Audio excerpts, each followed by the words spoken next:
2024 याच्यानंतर या विधानसभा निवडणुकांनंतर या सरकारला काय फेफराला माहित नाही, जे हवं वाटेल ते मनाला काय जे हवं ते करायला लागले. आली कुठून हिंमत?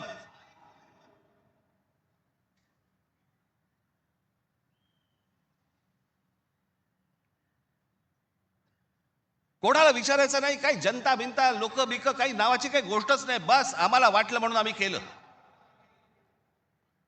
हे कोण आहेत लोक? कोण आहे महाराष्ट्रातील जनता? पैसे फेकले की आम्ही विकत घेऊ.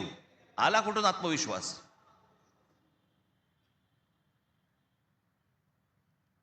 इतकी वर्ष मी आता राजकारण बघतोय. काँग्रेसची लोक सत्तेवरती होती, अनेक लोक सत्तेवरती होते, परंतु ते लोकांना घाबरून असायचे, जनतेला घाबरून असायचे. आता घाबरणं बिबरणं काहीच नाही. गृहीत धरून टाकले तुम्हाला. कुठून येतात मतं ह्यांच्याकडे, कशी येतात, काय येतात, याचा लढा तर बाकीच्या ठिकाणी सगळ्या ठिकाणी सुरूच आहे. ते बोगस वोटर आणि ते ईव्हीएम मशीन पासून सगळ्या गोष्टी सुरू आहेत. पण ह्याच्यामध्ये सगळ्यात महत्वाची गोष्ट बघा, आता उद्दामपणा कुठपर्यंत गेला यांचा. अकोटमध्ये भाजपने एमआयएमशी युती केली. बदलापूरमध्ये भाजपने काँग्रेस बरोबर युती केली. 66 जण बिनविरोध निवडून आले. बिनविरोध म्हणजे तिकडच्या मतदारांचा अधिकारच काढून टाकला. ते मतदानच नाही करू शकत. आज 66 आहेत. हे पुढे आकडे वाढत जाणार. त्याला कळलंय की काय प्रकारचे आपण कशा प्रकारे लोकांना विकत घेऊ शकतो. वाईट या गोष्टीचं वाटतं विकले जातात.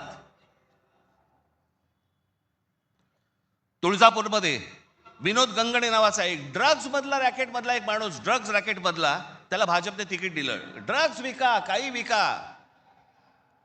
पुढच्या पिढ्या बर्बाद करा, काही फरक पडत नाही. पण ड्रग रॅकेट मधला एक माणूस, त्याला भारतीय जनता पक्षाने तिकीट दिलं तुमच्या नाकावर टिचून.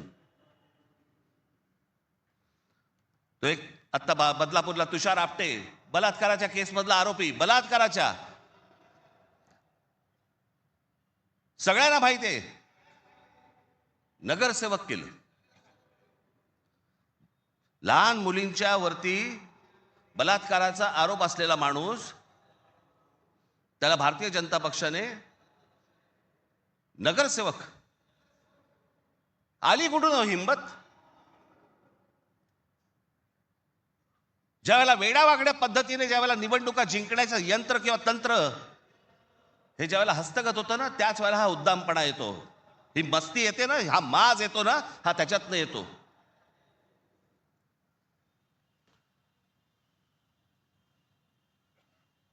अख्खी मुंबई विकायला काढली, अख्खा महाराष्ट्र विकायला काढला, अख्खा देश विकायला काढला.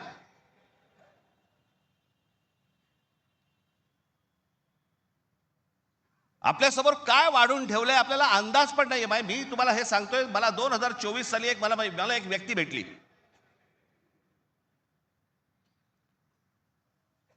लोकसभेच्या निवडणुका झाल्यानंतरची गोष्ट सांगतोय.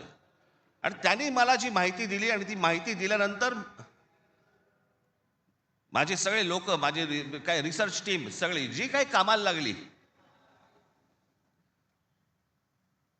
ते जे काही झालंय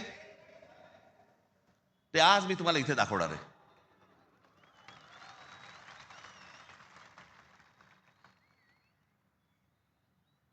आणि मला असं वाटतं की मी आज जे दाखवणार आहे याच्यानंतर जर समजा आपल्याला भीती नाही वाटली, तर मला असं वाटतं या देशात निवडणुका न लढवलेल्याच बऱ्या.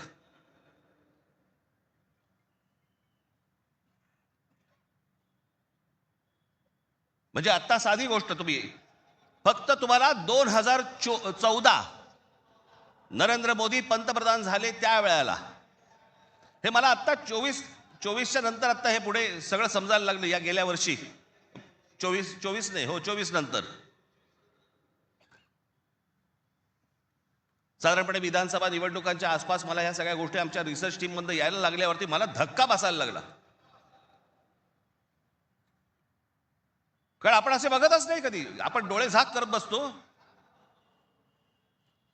आणि नक्की काय खणलं जात आहे आपल्या खालून आणि आपल्याला माहितीच नाही. याचं कारण अनेक हिंदी इंग्रजी टेलिव्हिजन चॅनल सगळं सगळं ब्लॉक करून टाकलंय. कोणी काय तुम्हाला दाखवणार पण नाही.